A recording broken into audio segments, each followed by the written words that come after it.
Alright, what's going on, everybody? This is Carl Watson with Team Rogue coming at you guys with a Lunalight deck profile today. This is my take on a pure Lunalight deck. I know we got a lot of Lunalight decks out there running around that is Exceed variants mixed with Orcus, mixed with this, that, and the other. This is pure Lunalights, the way that I feel like it should be done. There are a few things that I think that could be interchangeable that could possibly make the deck better, but this is my take on it, so let's get right into it, guys. First off, we starting off with 3 Lunalight Wolf. I run Lunalight Wolf because this is a pure Lunalight deck and we're fusing. And so in order to make those fusion monsters happen, we run 3 Lunalight Wolf. Wolf is basically miracle fusion for Lunalights. It lets you fuse with monsters from the field and or graveyard. And so you can take your Lunalight monsters and create some fusions. Some fusion magic, if you will. Next up, we run 3 Lunalight Tigers. We run Lunalight Tiger at 3 because it's, in my opinion, probably one of the best Lunalight monsters. It's a pseudo monster reborn, and it's not once per turn. So we bounce this card over and over again, and we bring back monsters from the graveyard over and over and over again to basically suit our purposes.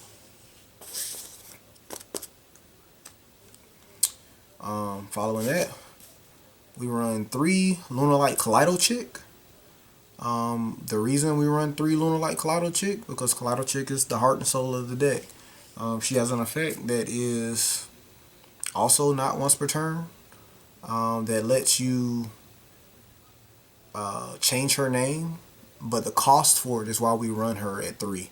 Lunalight Kaleido Chick's cost allows you to dump a Lunalight monster from the deck to the graveyard, and essentially she fills up your graveyard with all the things that we need to fuse with, and so she enables us to get to our winning game state, and so that's why we run Lunalight Kaleido Chick at 3. Next, we run 2 copies of Yellow Marten. Lunalight Yellow Marten is the bouncer for our Lunalight Tiger. Basically what it does is it allows us to bounce a Lunalight card on the field back to our hand and special summon it just like Zephyros the Elite.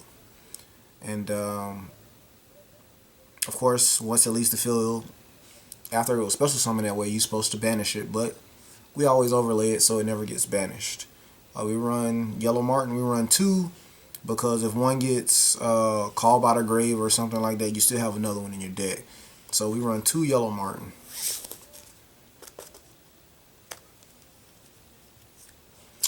We also run 2 of the Emerald Bird. Emerald Bird is an extender. It's also another name. Because we're running the fusion variant, we want to make sure that we have enough Lunalights in the deck so that we can get to our winning game state. This one is another name. It also is not a bad normal summon. So we do play 2 of the Lunalight Emerald Birds.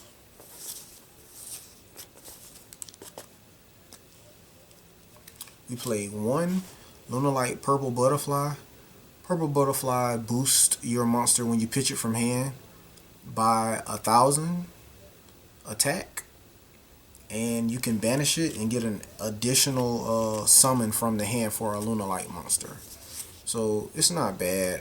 We run it just to boost our monsters up in case they put out something super big that we gotta run over by attacking.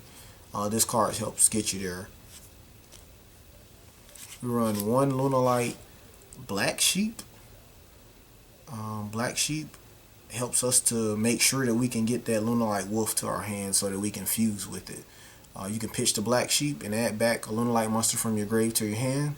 And so what we do a lot of times is we'll either add back Tiger or we'll add back Lunalight Wolf. If I can't get Lunalight Wolf in my hand no other kind of way, I can always send it to graveyard off of Kaleido Chick's effect and then just pitch the Black Sheep and add the Lunalight Wolf back to my hand. For our other monsters, other than the Lunalight monsters, we run one. Right now, I'm running one kaiju. Previously, I was running an entire kaiju package. I feel that it's still good even at the one, because sometimes you just need to take a monster off the field. Going second, I built my deck to go first and or second, and going second, this card just helps me to out a problematic monster if I need to, just to take it off the board so that I don't have to worry about it while I'm trying to play out my turn.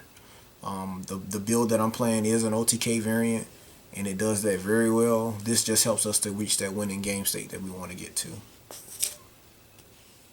Alright, going right ahead. The next couple of cards are, like I said, they're kind of interchangeable.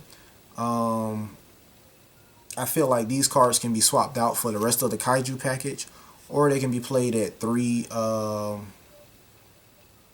Basically, you can run 3 Ash. These are all hand traps.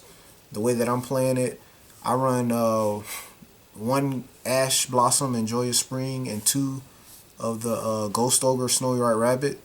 The reason that I'm running this ratio is simply because these are the extra hand traps that I had. I would probably run 3 Ash and just call it a day.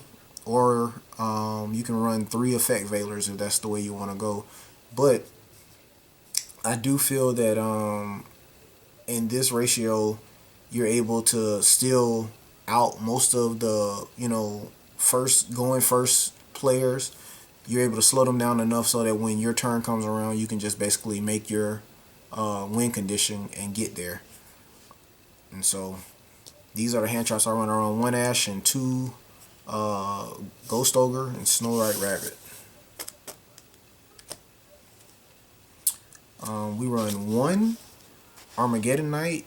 Armageddon Knight basically acts as a 4th version of Kaleido Chick.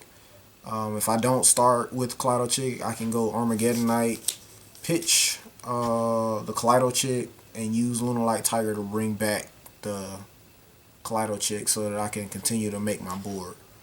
And like I said, all of the deck is built to basically get you to your winning conditions for your winning game state. And so Armageddon Knight is basically your 4th copy of Kaleido Chick. We run 1 Blackwing Zephyros the Elite. It's another card to help us to keep bouncing that Lunalight Tiger. We also run 1 Rate Rapture Stygian Lanus.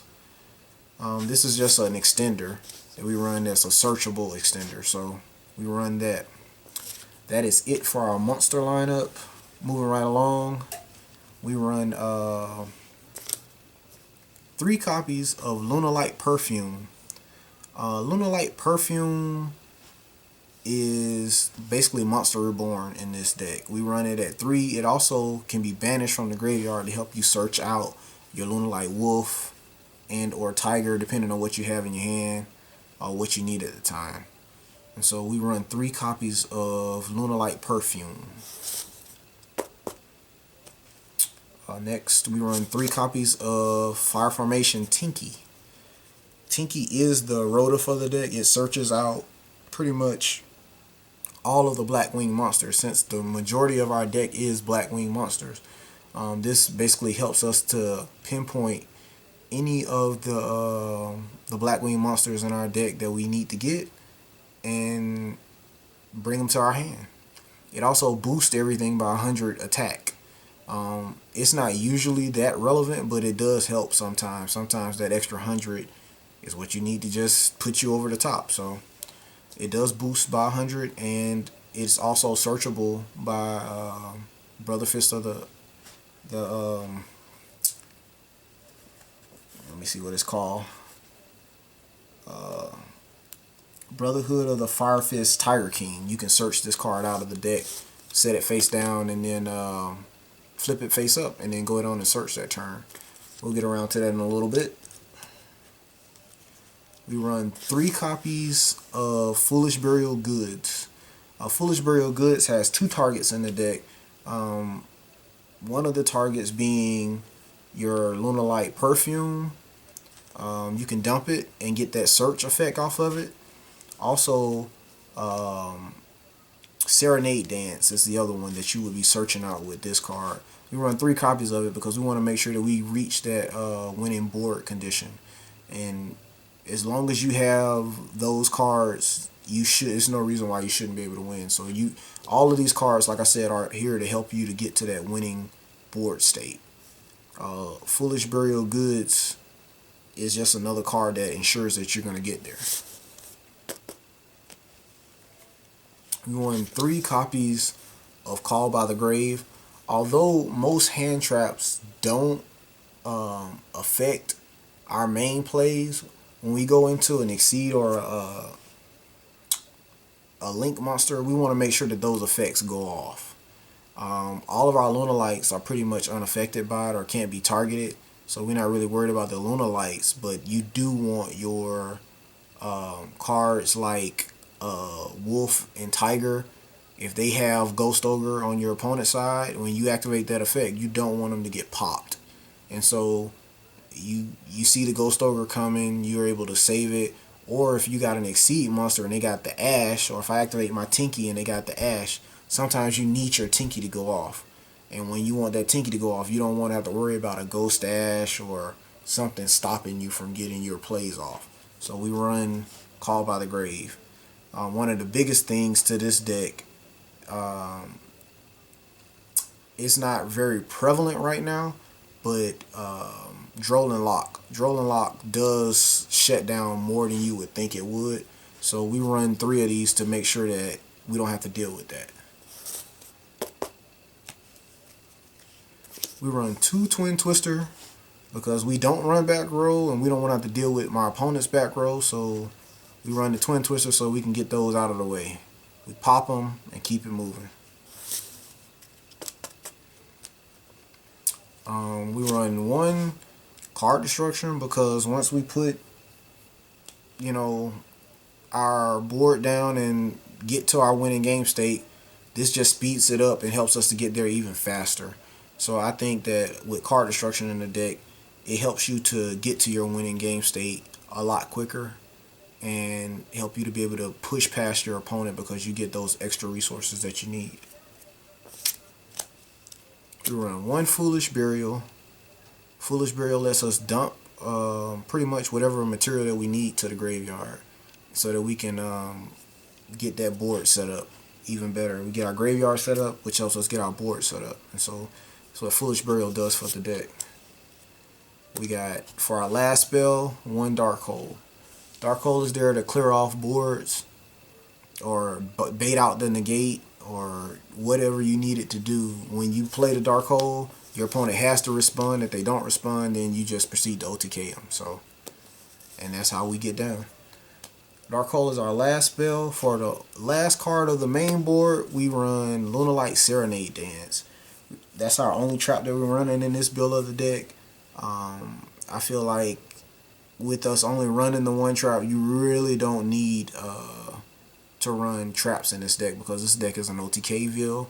So really, the only trap we're going to play in here is the Serenade Dance. Serenade Dance is meant to be sent to the grave off of Foolish Burial Goods.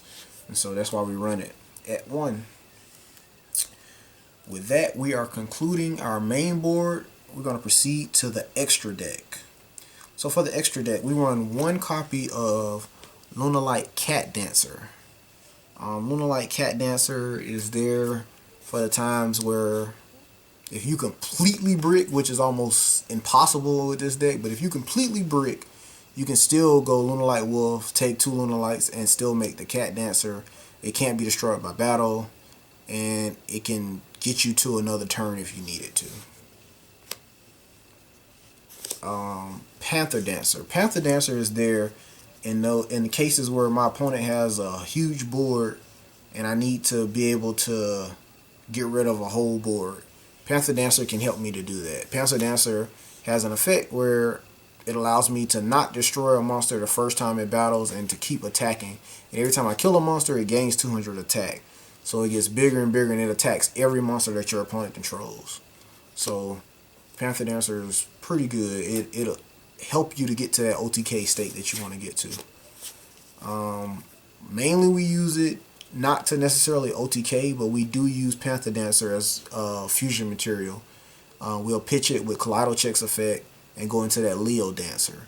And so that's really what you want to do. You really want to make sure that after you pitch the Yellow Martin, the next card that you pitch is the Panther Dancer, so that you are set up so that when you bring out the wolf, you're able to just go ahead on and make that Leo Dancer. We run 2 copies of Leo Dancer. Typically speaking, the game state I kept mentioning to you guys, what you want to do with this deck is, typically speaking, you want to make Underclock Taker and the Leo Dancer drop a face-up attack position monster to 0, because you'll be targeting this card with Underclock Taker's effect. It'll drop that monster by 3,500 or 3,600 if you have Tinky. And then from there, their monster should be at 0. You'll hit that monster for 3,500. Blow up all the other special summon monsters that they control. Attack again for another 35 or 3,600. And then you'll end the game with Underclock Taker by attacking for 1,000. So this is your main boss monster of the deck. It's untargetable, undestructible, and it attacks twice. So, and on top of all of that, it blows up. It's a dark hole, pseudo dark hole for the deck. So this is your boss monster. It's one heck of a boss monster. So we want to get this out, typically speaking, first turn every time that we play the deck, if we're going second. And so this is your go second play that helps you to just end it right then on the spot. It's a boss monster. We run 2 of them because sometimes games drag out. Sometimes we don't have that perfect winning condition, and sometimes we have to make 2 of them. And so we run that second one just in case the game drags on for whatever reason. We run 1 copy of Lunalight Saber Dancer. The reason we still run the Saber Dancer in this deck is because in cases where the game does drag on, you get Kaleido Chicks effect again. You can pitch this, and once you have your graveyard completely set up, this guy adds a 3,000 boost to one of your monsters. So you can make any of the fusions at that point and pretty much just attack for a game with a 3,000 boost on top of whatever. And so that's the reason we run it. And sometimes you just go into him because he's good. I like that. So for our links, we run 1 firefighting Dromadol. Dromadol, sometimes you can pop the Tinky and pop a monster that your opponent controls. I mean, not a monster, but a spell or trap card that your opponent controls. And once you pop that, it'll free up back row space for you to not have to worry about your opponent's back row. So what happens is you pop theirs, and now that OTK that we're trying to produce with the deck, we're able to go ahead on and make that happen. Next up, we run 1 Underclock Taker. Underclock Taker is part of our OTK, and so we always want to make sure that we have him in the deck because he enables us to go ahead on and produce that OTK with minimal resources.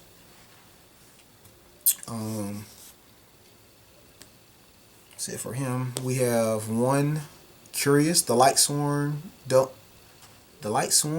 Dominion. And so Curious helps us to set up our graveyard even more. It lets us mill, it lets us dump to the grave.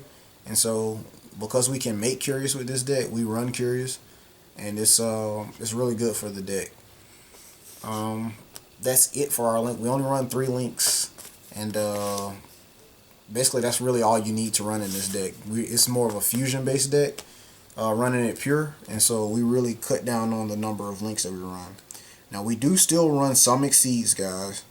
Not as many as the other variants, but we do run some for cases where we have to go first and we can't just push for that OTK.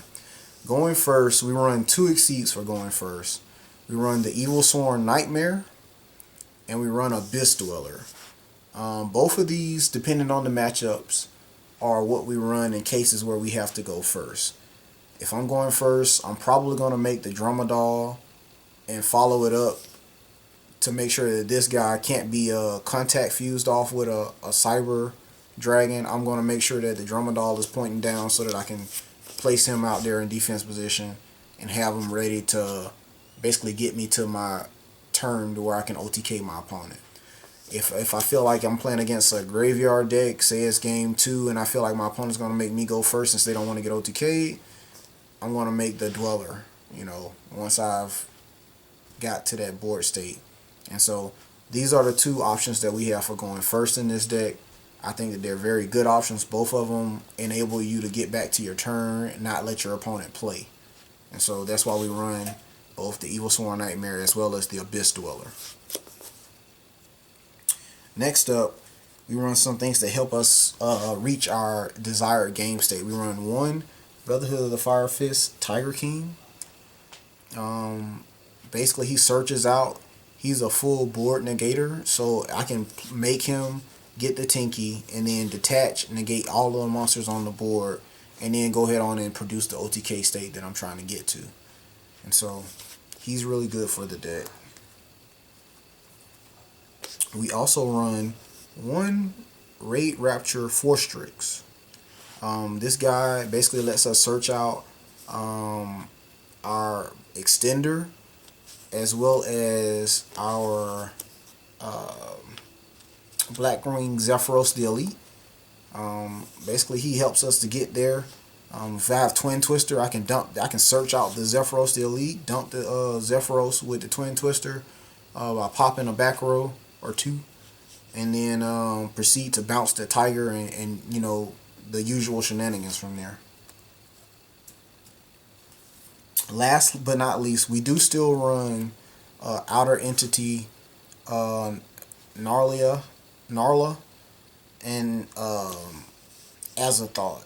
The reason that we still run these guys in here because although we're not running the Exceed variant for the most part, Nibiru is still a thing. And so sometimes when you know that your opponent is probably siding a Nibiru, or you know that there's a great chance of you getting Nibiru, you side these guys in and you can play around on Nibiru. It just works, guys. So that's why we run these in our extra deck. Now for a sideboard, I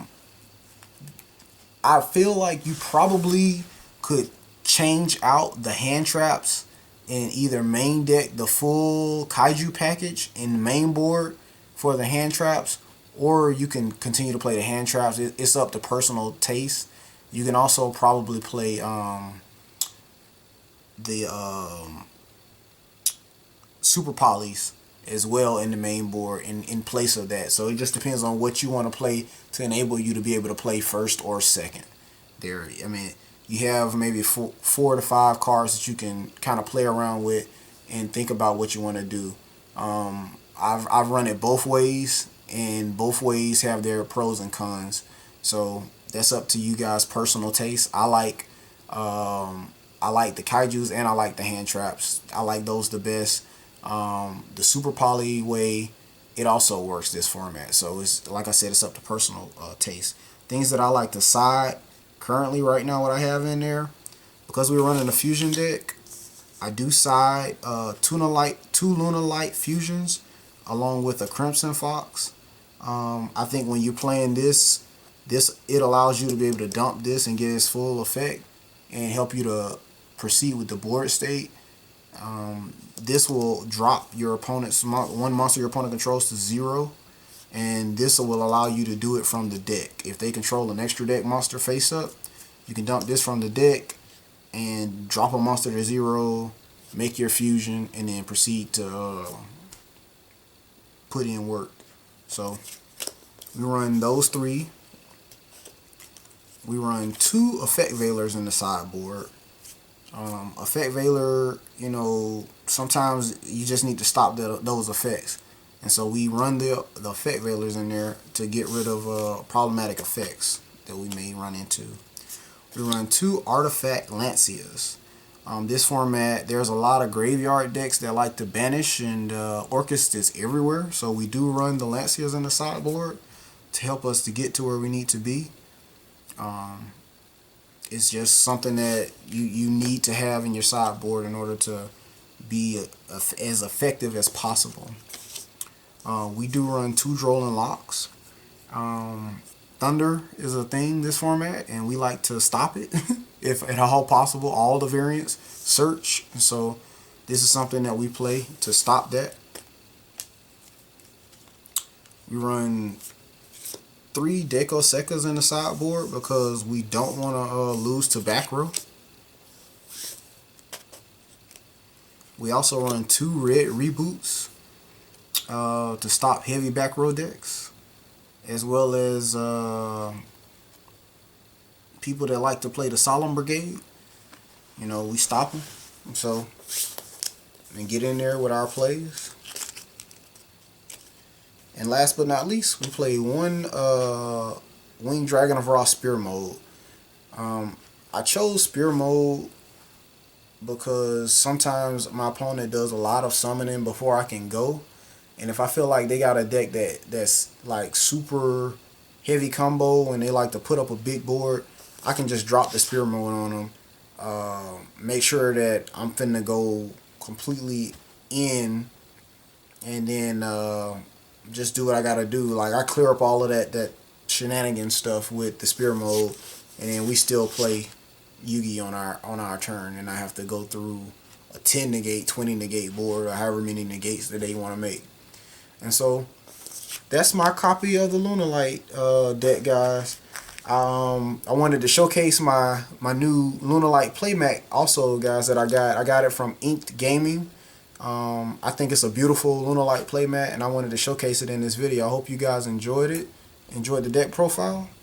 Let me know what you think down in the comment section, guys. Take care. Peace.